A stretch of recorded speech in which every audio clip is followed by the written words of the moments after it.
தினம்தோறும் விளக்கேற்ற நல்ல எண்ணெய் இதயம் நல்லெண்ணெய்.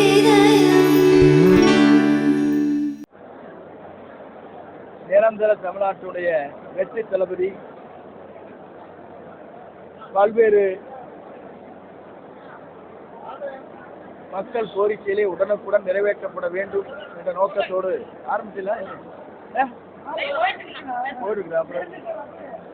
ஸ்டார்ட் பண்ணணுமா? தமிழக வெற்றிக் கழகத்துடைய தலைவர், தமிழக முதலமைச்சர், தமிழ்நாட்டின் நிரந்தர முதலமைச்சர் வெற்றி தளபதி அவர்கள் அமைச்சர் பெருமக்கள், சட்டமன்ற உறுப்பினர் அனைவருக்கும்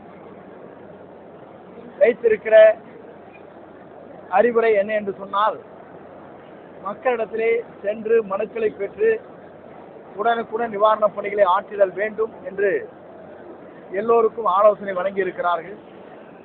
அந்த அடிப்படையில் இன்று பெருந்துறை சட்டமன்ற தொகுதியில் பெருந்துறை பகுதியில் இருக்கிற மக்களுடைய குறைகளை கேட்டறிந்து அதற்கான நடவடிக்கை மேற்கொள்வதற்காக நடவடிக்கை மேற்கொள்ளப்பட்டிருக்கிறது. குறிப்பாக இங்கே வருகின்ற சுமார் 60% பட்டாக்க வேண்டும், ஜீரோ வேலையில் இருப்பதை அதற்கான மாற்றங்களை உருவாக்கி தர வேண்டும். நஷ்டத்தில் இருக்கிற நீண்ட நாட்களாக இருக்கின்ற பட்டாக்கள் உடனடியாக வழங்கப்பட வேண்டும். கொடுக்கப்பட்டிருக்கிற பட்டாக்கள் அது எந்த பகுதியில் இருக்கிறது என்பதை அளவு செய்து எங்களுக்கு வழங்கப்பட வேண்டும். அதே நேரத்தில் ஏழை மக்களுக்கு பல்வேறு நிலைகள் என்று வழங்கப்பட்டிருக்கிற பட்டாக்களிலே இருக்கிற குறைபாடுகளை களையப்பட வேண்டும் என்று சொல்லியிருக்கிறார்கள். இனாம் பட்டாம் என்று தமிழகம் முழுவதும் நீங்கள் பார்க்கின்ற போது அனைத்தும் பல ஆண்டுகளாக நிலுவையில் இருக்கிறது. அதற்காகத்தான் தமிழக முதலமைச்சர் அவர்கள் நேற்றைய முன்தினம் இதற்காகவே ஒரு IAS ஆணையரை ஒரு நியமித்திருக்கிறார். அவருக்கு உறுதுணையாக மற்றொரு IAS அதிகாரிகளும் நியமிக்கப்பட்டிருக்கிறார்கள். ஆகவே சர்வேயர் குறைவாக இருக்கிறது என்ற முறையில் கூடுதல் சர்வேயர் தற்காலிகமாக அந்த தகுதியுடையவர்களை தேர்வு செய்ய வேண்டும் என்று கட்டளையிட்டிருக்கிறார்கள். இதன் அடிப்படையில் தமிழ்நாட்டில் இருக்கிற மக்களுடைய நீண்ட நெடுங்காலமாக இருக்கின்ற பிரச்சனை அனைத்தும் ஒரு 6 மாத காலத்திற்குள் அதற்கான நிலையான பணிகளை ஆற்றுவதற்கு ஆணை பிறப்பித்திருக்கிறார்கள். அதை இந்த துறை செயல்படுத்தும்,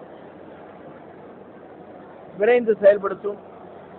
அதே போல இங்கே இருக்கின்றவர்கள் சில பேர் கழிப்பிட வசதி இல்லை என்று சொல்ல குறைபாடுகள், சாக்கடைகள் சரியாக இல்லை என்ற குறைபாடுகள், குடிநீர் சில இடங்களுக்கு கிடைக்கவில்லை, சில பகுதியில் மட்டும் என்கின்ற குறைபாடுகள், மின்சார இணைப்பு வேண்டும் என்ற குறை, அதே நேரத்தில் இருவர்களுக்கு இருக்கிற பட்டாக்களை பிரித்து வழங்க வேண்டும் என்ற குறை, இது போன்ற பல்வேறு குறைகள் இங்கே சுட்டிக்காட்டப்பட்டிருக்கிறது.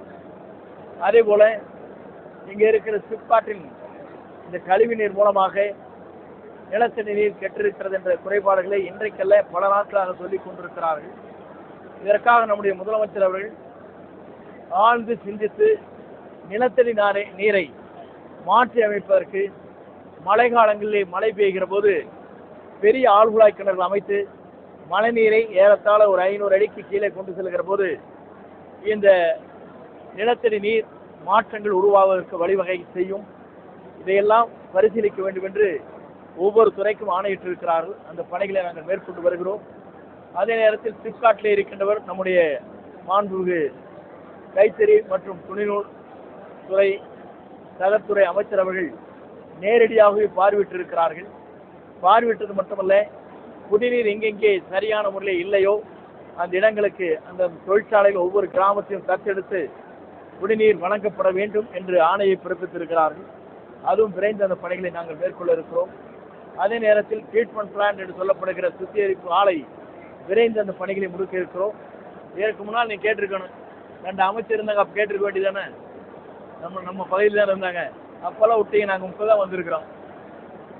ஆகவே எங்கள் பணிகள் தெளிவாக இருக்கும், எங்கள் நிலைப்பாடுகள் தெளிவாக இருக்கும். நம்முடைய முதலமைச்சர் அவர்கள் ஒரு ரூபாய் கூட யாரிடத்திலும் இங்கே பெற முடியாது என்ற நிலையை மனதிலே வைத்து பணியாற்றி கொண்டிருக்கிறார்.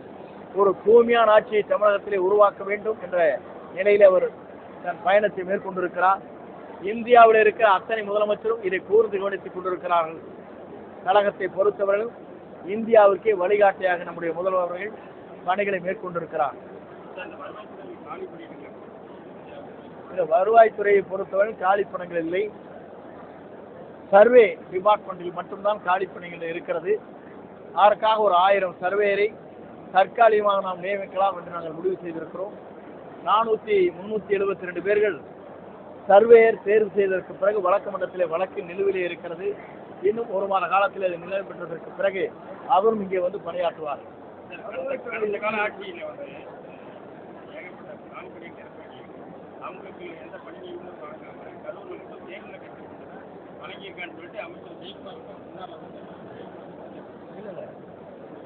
ஒரு மனிதாபிமானத்தோடு ஒரு பணிகளை ஆற்றுகிற போது இது போன்று குறைபாடுகளை சொல்வது தவிர்க்கப்பட வேண்டும்.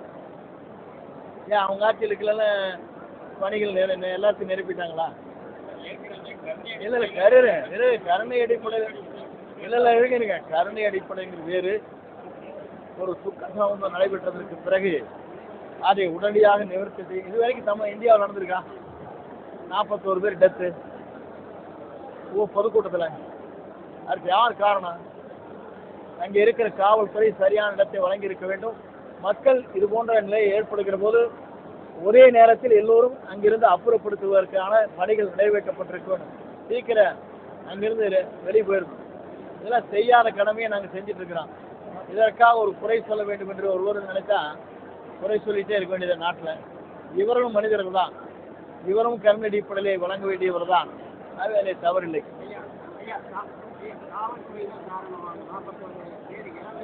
இல்லை, காவல்துறை சரியான இடத்தை காட்டவில்லை என்பதுதான் இங்கே இருக்கிற. இப்போ அதில் இருக்காருங்க கேஸ் வந்து சிபிஐ கேஸ் அங்கே டெல்லியில் பெண்டிங் இருக்குது. இதை குறைச்சி கேட்காருங்க. இங்கே என்ன, அதாவது கொஸ்டின் கேட்ட அப்புறம் மறுபடியும் சிபிஐக்கு இடையூறாயிருக்கு.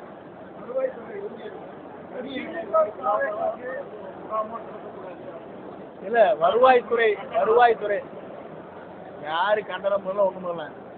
வருவாய்த்துறை அலுவலகம் என்கிட்ட நேரடியாக தினசரி பேசிட்டு இருக்கேன். நான் என்ன பண்ண போறேன் அவருக்கு உதவிங்கன்னு உங்களுக்கு தெரியாது.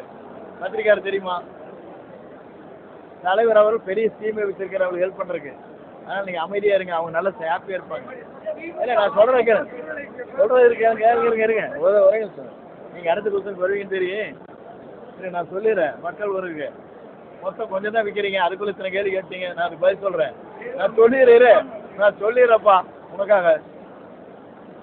வருவாய்த்துறை என்ன கேட்டீங்க? ஊழியர்கள் அவங்க இப்படி கேட்டிருக்காங்க. எங்களுக்கு கிடைக்கிற நாட்கள் இப்போது புதிதாக அரசு துவங்கி இருக்கிறது. 5 நாட்கள் நாங்கள் தொடர்ந்து எங்களுடைய துறையின் சார்பாக என்னென்ன திட்டங்களை கொண்டு வர வேண்டும், இந்த பட்ஜெட்டுங்கிறது நாங்கள் தீவிரமாக பணியாற்றிட்டு இருக்கிறோம். இந்த சனிக்கிழமை மட்டும்தான் வச்சிருக்கிறோம். சாட்டர்டேங்கிறது வந்து மாவட்ட ஆட்சித்தலைவர் வைத்துக் கொள்ளக்கூடாதே தவிர அமைச்சர் எந்த நிகழ்ச்சியும் ஞாயிற்றுக்கிழமை சனிக்கிழமையில கலந்து இருக்காங்க. எல்லாரும் வந்திருக்காங்க.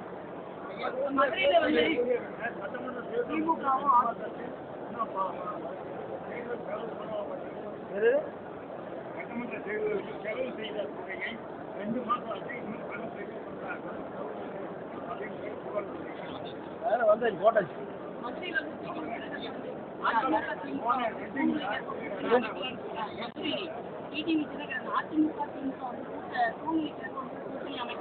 சூழ்நிலைக்கேற்ப கூட்டணி அமைக்கிறது ரெடி பண்ணாங்க. நாங்க தயாரான கடிதம் தப்பிச்சோம். நாங்க 112 பேர் நான் போய் காட்டுற போது என்ன சொல்லிட்டாங்க, 106 பேர் இருக்கிறான்னு சொன்னது. அவரோட ஒரு கூட்டணி போட்டாங்க. இதை நான் சொல்ல, தமிழ்நாடு இந்திய முஸ்லீம் லீக்குடைய தலைவர் சொன்னாரு. 2 பேர் பேசணும், உண்மைதான். நாங்கள் அந்த கூட்டணியிலே இருந்தோம். ஆகவே அப்படிப்பட்ட கூட்டணியை நாங்கள் விரும்பவில்லை. ஆகவே நாங்கள் வந்து இருவரும் இந்த தமிழக வெற்றி கழகத்துடைய தலைவர் தளபதிக்கு பின்னாலே நாங்கள் நிற்போம். அவருடைய ஆட்சி நிரந்தரமாக தமிழ்நாட்டிலே நடைபெறுவதற்கு நாங்கள் உறுதுணையாக இருப்போம் அவர் சொல்லிட்டாரு. அதுக்கப்புறம் எல்லாம் பேசவே இல்லை. தவறு இல்லைங்களா? அவர் சொல்றாரு. மக்கள் தவறு இல்லையான்னு கேட்பாங்க. ஏனுங்க தென்துருவம் வடதுருவம் சேரலாமா? சேருமான்னு கேட்குறேன். சேராதுல்ல, அது மாதிரி இருக்கு.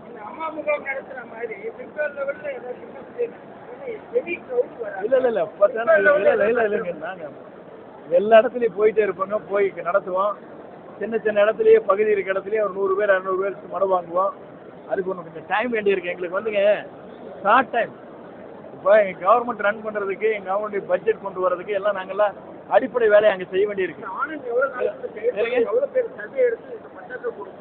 6 மாதம் போட்டிருக்கிறோம், 9 மாதத்துக்குள் நிறைவு செய்யப்படும். 9 months அனைத்துமே.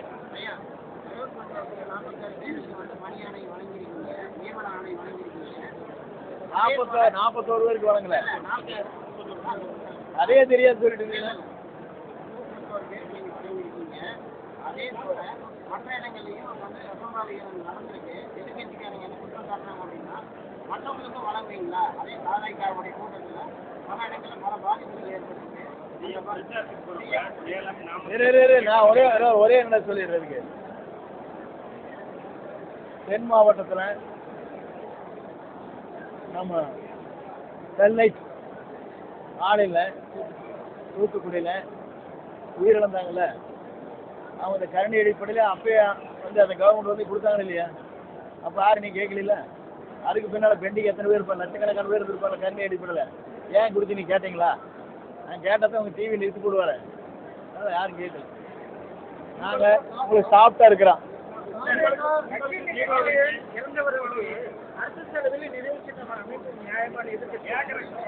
இல்லை, நினைவு சின்னம் அமைப்போன்னு சொல்லியிருக்கிறத அரசன் சொன்னாரா? இல்ல அரசு சொல்லி இருக்காரா? இல்ல எப்படி வழங்கலாம் சொல்லி கேட்கறாங்க. சரி ரைட்டு. இல்ல சிபிஐ எல்லாம் கேட்பாங்க. நானு ஸ்டெர்லைட் பத்தி தெரிஞ்சுமா இல்லையா? அங்க உயிரிழந்த இடத்துல அப்பயே அப்பா பணியாளை கொடுக்கலையா? அது எத்தனை பேர் கருணை அடிப்பில் இருந்திருக்காங்க, அதை ஓவர்லுக் பண்ணி கொடுக்கலையான்னு கேட்டேன். கொடுத்தாங்களா இல்லையா? கட்சி நிகழ்ச்சி இல்லை, இது வருங்க போராட்டம் ஒன்றுதான். கட்சியில் வர கூட்டங்கள் பொதுக்கூட்டம் இது வந்து என்ன சும்மா நடத்தல. தேர்தல் பணிக்காக செய்கிற போது இந்தியாவிலேயே முதல் முறையாக இவ்வளவு பேர் இறப்பு என்பது இதுதான் முதல் தடவை. 1-2 பேர் டெத் ஆவாங்க. 41 பேர் என்கிறது இந்திய நாட்டின் வரலாற்றில் நடக்காத ஒன்று. அதுக்கு என்ன காரணம்? இட நெருக்கடியில் கொண்டு விட்டாங்க. இவர் வண்டிகளை வந்து அந்த டைரக்ஷன் கொண்டு விட்டுட்டாங்க. அதை பாதுகாக்க வேண்டியது யாரு? ப்ரீவியஸ் கவர்மெண்ட் தானே பண்ணியிருக்கோம். இது கோர்ட்டில் கேஸ் நடக்குது, அதனால கொஞ்சம் சிபிஐ கேஸ் இருக்கு தலைவா.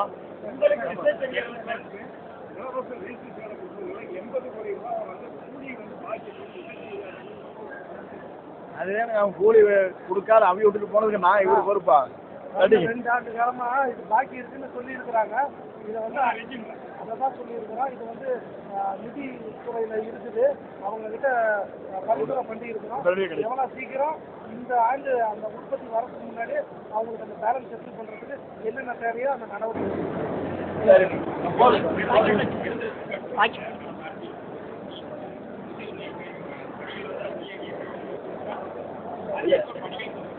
வேகமாக விரைவாக நடைபெறும். சரியா? வேகமாக விரைவாக நடைபெறும். பாலாஜியுமே அந்த சுற்றுச்சூழல் வேற பொல்யூஷன் கண்ட்ரோல் மினிஸ்டர் வருகிறது. பல ஆலைகளை இப்போ சீல் வச்சு பண்ணிட்டாங்க. அது திறக்க முடிஞ்சிடான். இந்த கேள்வி கேட்குறீங்களா? கிடைக்கிற நான் சொல்லுறேன். காத்தால சீல் வைப்பாங்க, ராத்திரிக்கு காத்தால திறந்துட்டுவாங்க. தெரியுமா தெரியாதா? நடந்தே இது வரைக்கும். இன்னைக்கு வரைக்கும் சீல் வச்சு ஓப்பன் ஆகிருக்குதான் கிடையாதுங்களா? நல்ல ஆட்சி நடக்குது. இன்னைக்கு வாழ்த்துங்க. நன்றி.